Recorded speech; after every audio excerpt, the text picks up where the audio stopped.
In this recording, we're going to learn about rotations and angle terminology. So as it says here, we're going to learn about an introduction to trigonometry, the three basic trig functions, pretty soon, sine, cosine, and tangent, which you've heard of, but you don't know that much about. And these trig functions, as it says, are based on a circle, rotations around a center. And that center we're going to put on our xy axes. And so these trig functions can be known as circular functions. Basically, an angle, you can think of an angle as a measure of rotation. And that's the way we're going to define it in our course. So a couple vocab words here. If you want to highlight, if you got a highlighter, go ahead and highlight. Standard position. Okay, this will be new for you, but hopefully makes sense. When we graph our angles, you can see there's some angles to graph, to diagram out on the bottom here. We're always going to start on the positive x-axis and end up on what's called a terminal ray. So this makes an angle here, the initial ray and the terminal ray. Okay? If we are rotating clockwise, that would be negative. All right, like a clock is negative. If we're going counterclockwise, that's going to be our positive. Coterminal angles. Think about terminate means to end, right? Coterminal means with. So they end with another angle. A little typo in here. We'll just fix that. They end together. That's what a coterminal angle. So this angle that's positive ends on the same terminal ray as this angle that is negative and bigger than 180. Reference angles. Reference angles are probably the trickiest thing to figure out, but they're not that tricky. You'll get it. But the reference angle is always measured between the terminal ray and the nearest x-axis. So it's this space in here. If the ray terminated down in this quadrant, the reference angle would be right here. Some people call it a bow tie, all right, because it's always going back to the nearest x-axis. That means it's always acute. And unlike the positive and negative angles, the reference angle is always positive. It doesn't have a direction that it's going. Okay? So it's always to the nearest x-axis, never the y-axis. All right? Cool. So let's make some pictures. Greek letter theta. We use a lot of Greek letters in our study of trigonometry. The Greeks they're influential, so they got their letters used in angles. So we use like often English letters for our angle names when we're talking about triangles and stuff, but in rotational diagrams with angles, we use Greek letters. So this is our theta. Make like a 0 with a line through the middle. That's a Greek letter theta. So I'll get you started and then I'll give you a little work time. Let's start out by making a bunch of xy axes.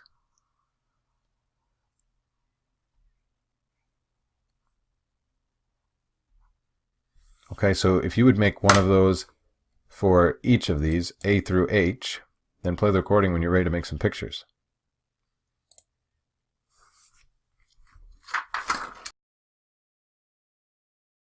Okay, so I cheated and copied and pasted, but no problem. We got our axes set up. So as we said, if it's a positive angle, 145 degrees, we're going to rotate counterclockwise. And you got to know, and I know you know this, this is 90, 180, 270, 360. So I don't have to get a protractor out. I just need to get close.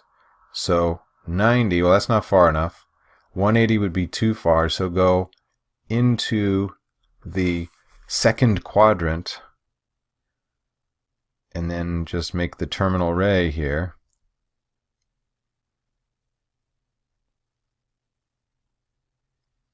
And then just label that theta. Okay, how about 320 degrees? Well, again, it's positive. So we're going to go 90, 180, 270, and about 50 more. So about halfway. There's our theta.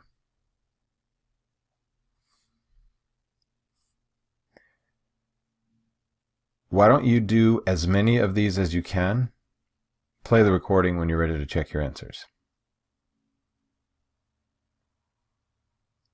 Okay, so hopefully you paused and worked these out. We'll go through these and just get these answers pretty quickly.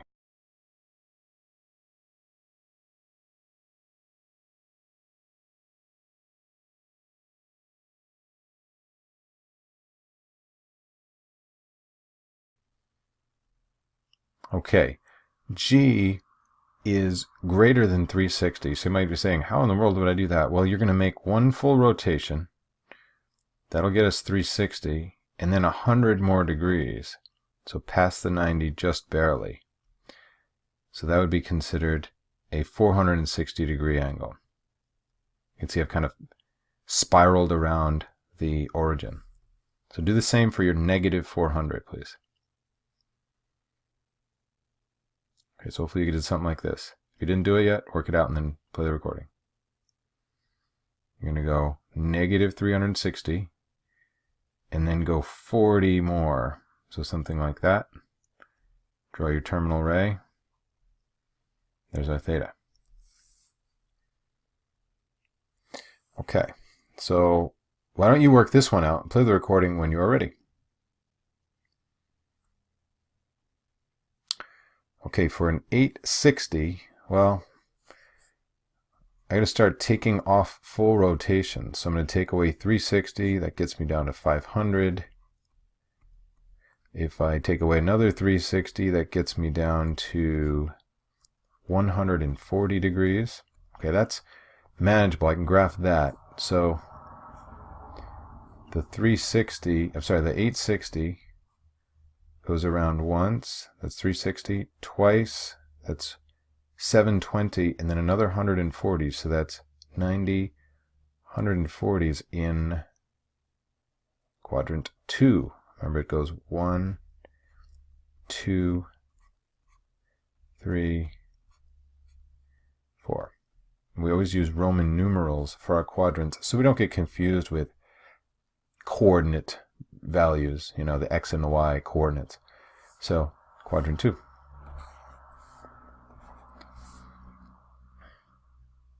Okay. In exercise 3, we get into coterminal angles. Okay. So, again, I'm going to draw a little axes. Don't use the whole space because I might want to do a little figuring down here. Okay. I'm going to sketch an axis for each one of these. So make yourself 4 axes and play the recording when you're ready.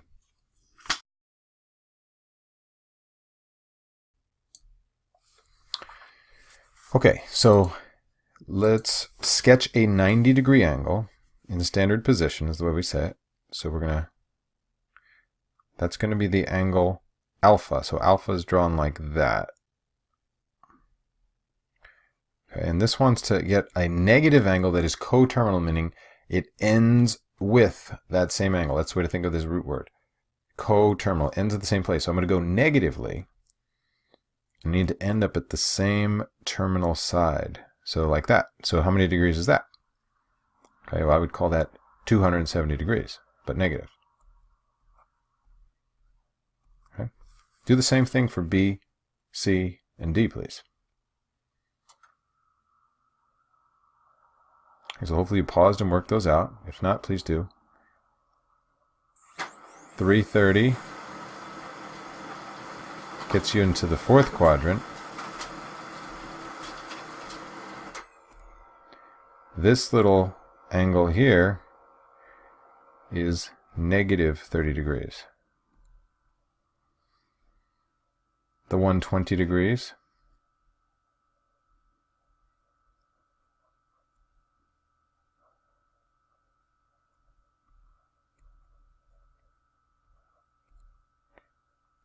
if I were to go all the way around this direction, how far is that? That would be negative 240 degrees. Hopefully you're noticing a pattern. What's the math that we're doing? Because it doesn't even say to make the drawing. We don't have to make the rotational diagram.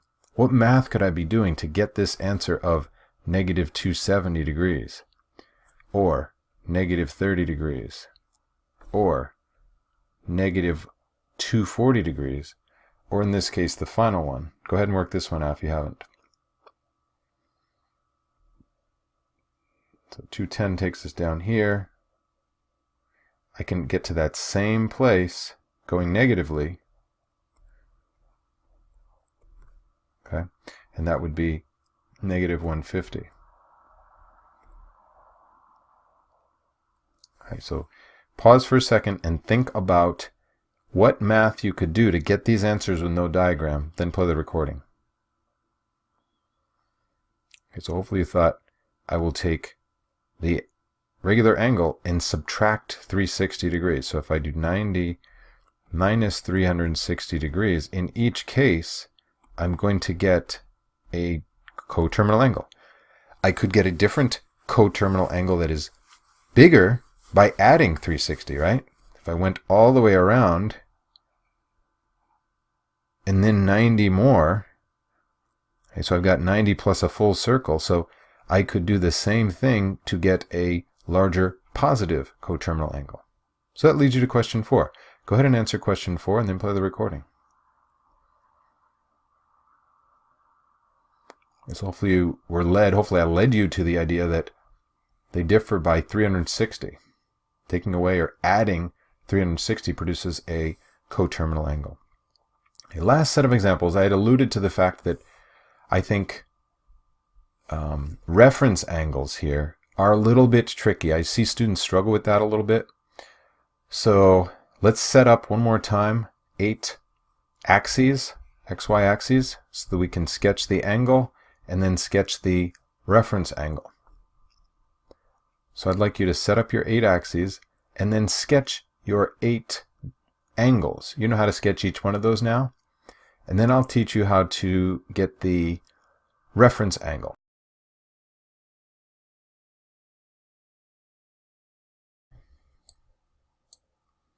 Okay, so the reference angle, as we saw before, is the positive acute angle formed by the terminal ray and the x-axis. So you have to go from your terminal ray and get to the nearest x-axis, whether it goes down or up, never to the y-axis. So first we need to sketch those angles.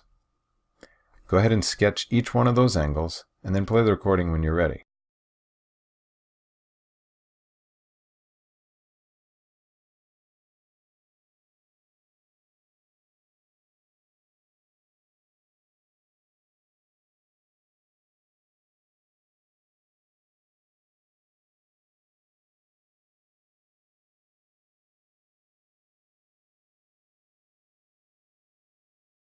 Okay, so hopefully you've got those sketched out, and now we just need to identify, as we said before, the positive acute angle between the terminal ray and the x-axis.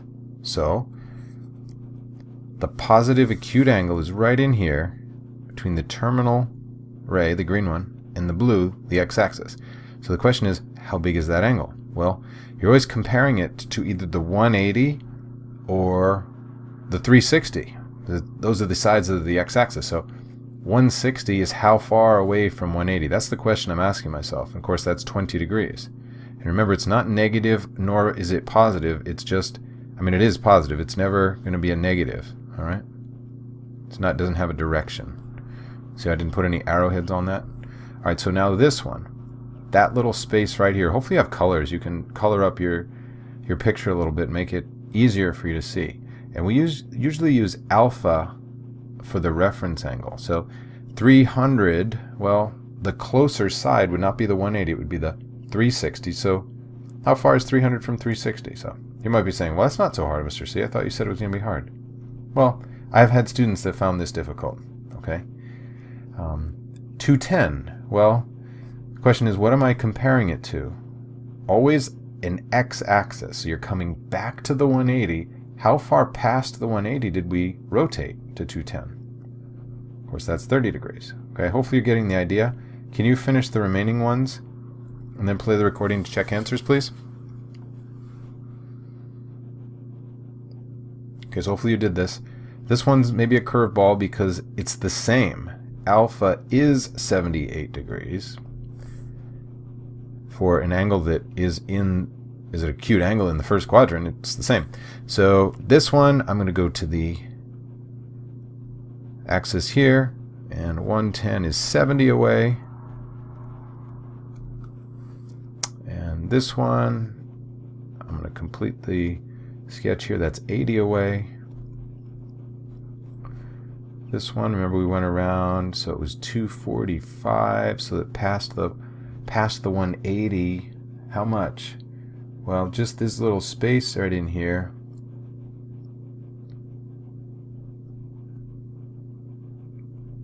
Past 180, so what does that make? 65 degrees. And my last one here, well, it went 360 and 50 more into the fourth quadrant, so that's going to be an alpha of 50 degrees.